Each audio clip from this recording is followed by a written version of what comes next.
This is a Retail Insider podcast. You're listening to a special edition. I'm Craig Patterson, and I'm joined here today with Jose Ribau. He's the Executive Vice President of Digital Innovation at Cadillac Fairview. We're going to talk a little bit about Ravel by CF, and also going to talk a little bit about the future of the shopping center. So welcome to the segment today. Thanks so much for having me, Craig.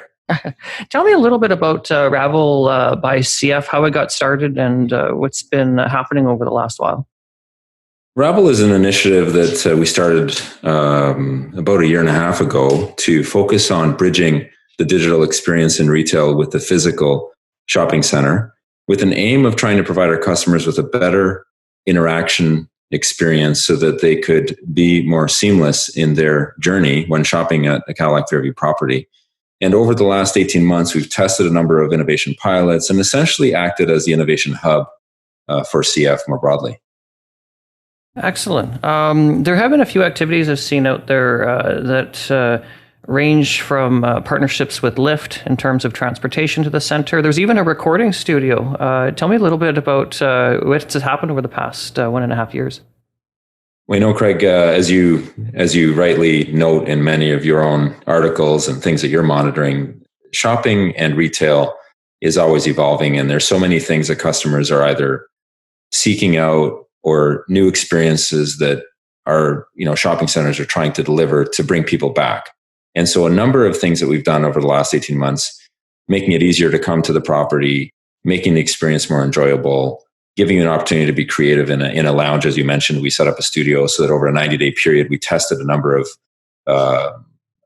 of sessions where we had a number of individuals come and create their own content, much like you're doing here today, and provided an avenue for that to be in the community. And we were lucky enough to attract some very interesting talent. We had Jeannie Becker come and do a series. We also had Danny Green, a former NBA Raptor champion, come and do his last podcast in Toronto at that same content studio. And the learnings we get from that are very much that shopping is about a journey that in a physical world, you need to do more than just the shopping transaction. And so what CF has done is essentially invested to learn about what customers are looking for. And we've taken those learnings and we've gotten closer to our clients. So now we're introducing digital tools, apps, and other methods to be able to provide our customers with a different kind of experience. And so obviously during COVID, the way we focused our team and the energy is now being put towards things that are really more about recovery of the business and safety, which, as you know, is top of mind for everyone who needs to go make a purchase. Yeah, let's talk about that a little bit, because my next question was going to be, how have things changed a bit with COVID? And you mentioned recovery of business. Is there anything that has changed in terms of sort of creating that seamless experience while creating that level of confidence for the consumer to come back to the physical shopping center? Yeah, it's a big question. I'll start by just simply saying, our retailers are going through an unprecedented change. And those who had started to invest in e-commerce or had the ability to buy online, pick up in store, or had thought ahead in terms of curbside, definitely had a leg up.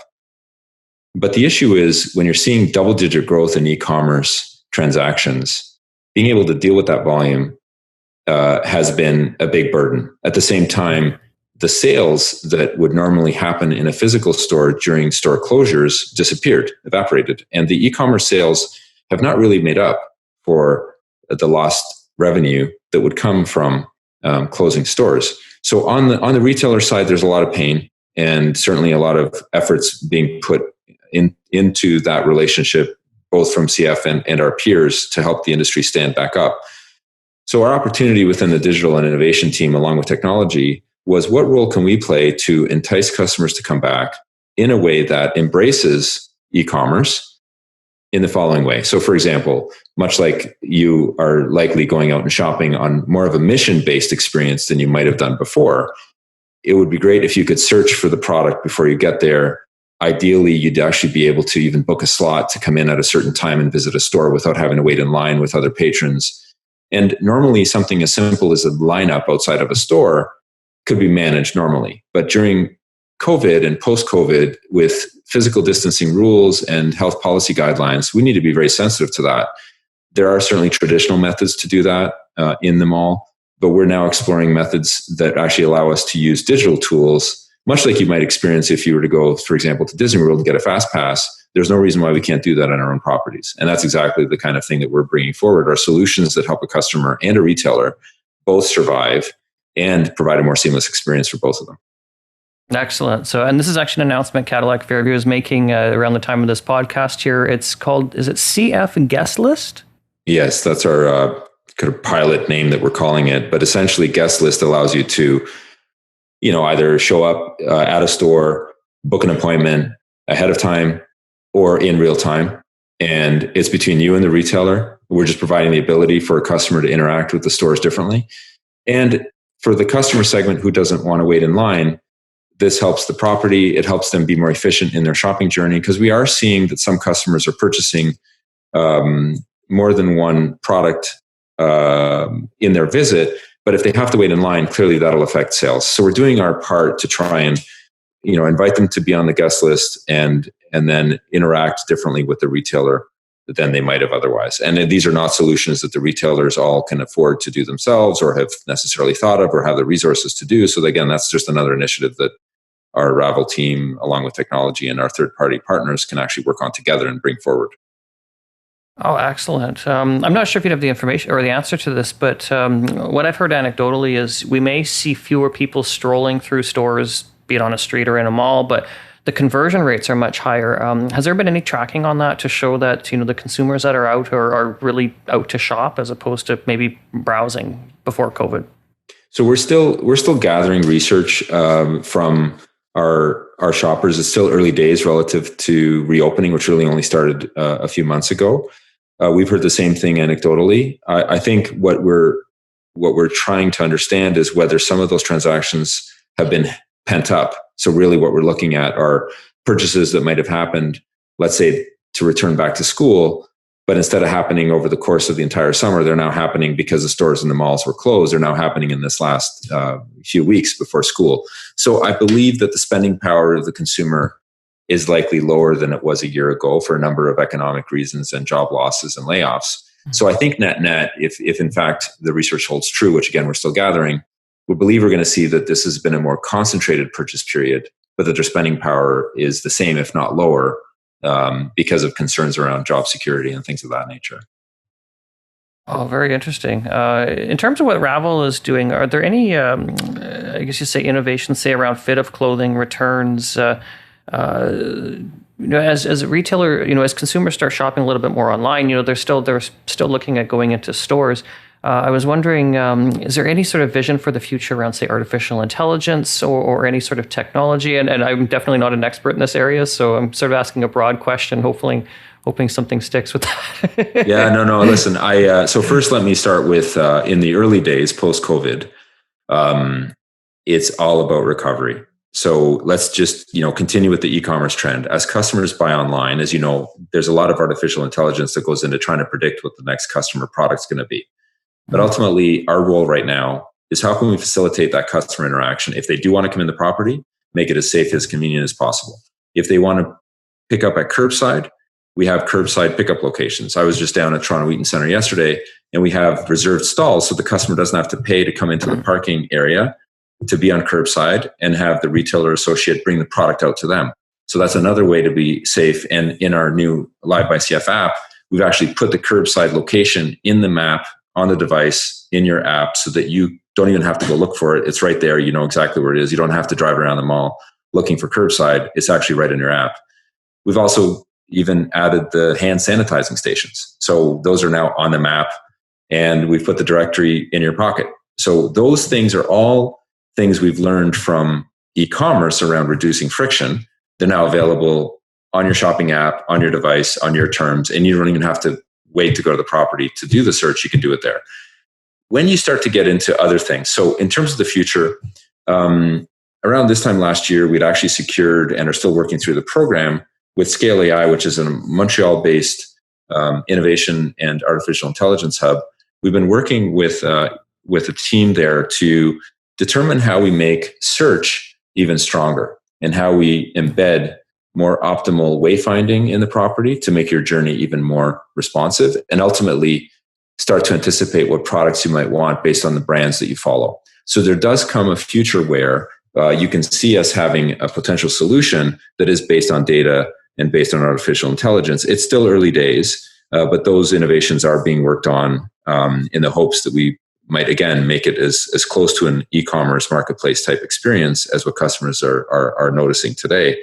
In terms of other more futuristic solutions, I think we want to stay grounded in simplifying the experience between the digital and physical. There's been a number. We have not yet gone into the area of virtual reality based fitting rooms or anything along those lines. In part because the technology, while it is decreasing in cost, it's still, in a COVID world, you'd have to figure out how to get that technology to the customer. The phone is useful up to a point, but ultimately you want to try something on. So in fact, what we might want to do is a combination of private fitting rooms or an area where you could come and have a sophisticated returns process to make that part of your experience easier. So we're first going to try and tackle the basics in terms of removing friction before we get into some of the more futuristic sort of concepts, partly because the retailers are, again, we don't want them to be distracted by things that are a bit too far forward. That makes sense. Yeah, like you said, some are just going to be in survival mode for this period of time. Mm-hmm. In terms of consumers buying online, I know that returns have been an issue because some retailers haven't had the dressing rooms open. I may or may not have tried on a pair of pants in the middle of the store. Hopefully no one was looking, because I really liked them. They didn't fit though. There was an issue with them. So that was, I won't say what store, but that actually, I'm glad I tried them on. But in terms of returns with curbside and whatnot, is that process able to be dealt with relatively efficiently or with ease? So there are ways to handle it. It's a question of how close you get to the retailer process. So in an ideal world, let's just say for sake of argument, you made that purchase, you took them home, tried them on, you're like, oh, now I got to send them back. If you had actually made that purchase from, let's say, Amazon, you got to put it back in the box, you got to get the label, you got to go drop it off. Nobody's going to come to your house and pick it up. So some have moved towards dropping the pair of pants off at a delivery depot, having someone vet it and give you the return. So exploring opportunities like that do lend themselves to simplifying the process for the customer. However, retailers have their own processes. They're hardwired into their ERP systems. They have processing engines that take care of that. And the credit for the store is based on, are the quality of the jeans the same as they were when they bought them? Are the tags still on there? So there's a whole complexity around returns. I think you're onto something. Like, we could definitely look at, as I say, Uberizing that experience. But because it is so embedded in the retailer checkout process, it's not without its complexities around how you tag it back to the product. The retailers are, in some cases, sensitive to the cross-sell of those returns. However, returns are increasing, right? So where you have e-commerce purchases, and in particular, as you said, if you can't have fitting rooms, then they're seeing a lot more volume on the returns. And then it becomes a question of, how does that affect their margins? And so, we're exploring whether we can figure out a way to help them with that. That's a pain point. It's a pain point for customers, and it's a pain point for retailers. I'd like to think there's an opportunity, if you get it right, then you might make the purchase of the right pair of jeans from that retailer, as opposed to from their competitor. So we think there's something there, but it is a bit complicated by the fact that it's so tied to their ERP systems. No, that makes sense. Absolutely. Looking 5 years down the road, pretending maybe that COVID isn't a thing, I sure hope it's not. Even say 5 and 10 years down the road, do you have any sort of vision of, say, what the future of the shopping center might look like? Keeping in mind that, we are seeing some redevelopment of some properties in terms of CF Richmond Center as one example, adding, a residential component to an already terrific retail offering. Do you sort of have a vision, say, in 5 to 10 years, what it's going to look like in terms of the physical shopping experience in these new updated centers? So I think you're onto something, right? With respect to Richmond Center, it's a great property. I've met the team there, and I've toured it as well. And I have an inside view, obviously, in terms of the development that we're going to be doing at that property. I'll describe, and again, let's say 5 years, I'll describe what that experience looks like. as someone who purchases a condo on that property, you'll have access to local transit right on site. You'll be able to quickly take an LRT downtown or to the airport. So from a convenience perspective, it's a great destination for a number of reasons. It also has a number of retailers available right outside your doorfront, literally, Uniqlo, among others. For the population that is growing in Richmond Center, there's a high interest in retailers that appeal to Asian segments as well as modern, strong luxury brands. So it's a very good property, and it's great to see those retailers there, and they continue to be there. But imagine the experience in the future will be if you are working remotely and you have a busy day and you're online and the mall is closed. Why is it that we couldn't deliver a product for you? You could purchase it in the app, in the Live by CF app. You could have it delivered to your condo. You could then have your own condo as your own fitting room. And there's no reason why we couldn't expedite that process for you electronically, even though the property is downstairs. You may or may not have the time to go downstairs. You may or may not have to do, but essentially we can treat the mall as your private shopping area. Wow. Similarly for restaurants and for your experience, we're going to be putting in some gardens and a whole community center that will allow you to interact. So in theory, we would be able to deliver to you an ecosystem of everything from your own dry cleaning to your own personal fitting room to package delivery from the property itself on your device without you physically having to carry a bag ever. And why not then end the night with a dinner, with your partner or business partner of choice or your loved ones, and have all that charged to your credit card in the app. And you just walk up after the table, finish your dinner on the patio and go home, and it's all taken care of. There's no reason why we can't do that. And so the experience of shopping in the future will be part entertainment, much easier in terms of simplicity. And because you're part of that community, you're essentially a member of the Richmond Center Club, and we'll be able to take care of all of your needs through one digital experience. That's the power of doing this, is you'll be able to bridge the digital with the physical in one experience where you're living, working, and potentially playing all in the same community. Oh, excellent. Is there anything else we should discuss here, Ravel or otherwise? Well, I think I know you have a very broad set of listeners. So I think for those who are in retail, what I hope they take away from this, and I appreciate you taking the time, Craig, is that Ravel is open for business. We are a dedicated team that partners well in real estate, but we have people from diverse backgrounds, from packaged goods, from the Olympics, from gaming, from consulting, from retail, from payments, from banking. And essentially this team, I call them the Avengers, they're dedicated and are customer obsessed. So at the end of the day, our solutions are for the benefit of retailers. We're uniquely positioned to help our retailers because our motivations are the same. We're not trying to replace the retailer. We have no interest in taking over that client relationship. But we do believe that landlords, mall operators, office landlords need to understand how to deliver a digital experience, because that's what we get from every other brand that's succeeding. When you think about publicly traded companies, the ones that are winning are the ones who are technology-led and understand the customer desire for a seamless experience through the digital device. That's ultimately what we're doing. At scale, my hope is that the listeners will understand we are in a position to help them appreciate their customer differently and learn more about their customers as well in the process. Excellent. So it sounds like Ravel would actually create a situation where some retailers would say, I'd rather be in a CF mall because it's going to be doing this and it's going to be, innovative, and, consumers are going to become loyal, whether or not they live on the property or not. Yeah. And I think a good example of that, for example, in August leading up to the final weekend, is we want to reward them for loyalty. So we've joined forces with RBC as this Canada United program that's going on across the country. And with an effort of trying to remind people that the people who work in our properties are part of our community. They are employed Canadians that we embrace, and we want our retail industry to do well. They are a strong contributor to the Canadian economy.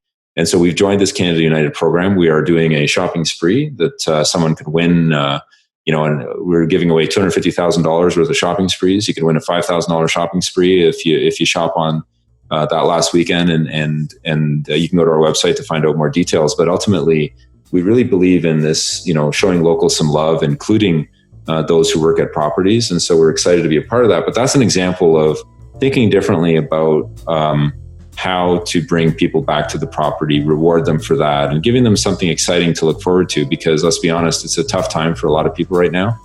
And we wanted to give back to the community and at the same time try and stimulate some retail spending as well.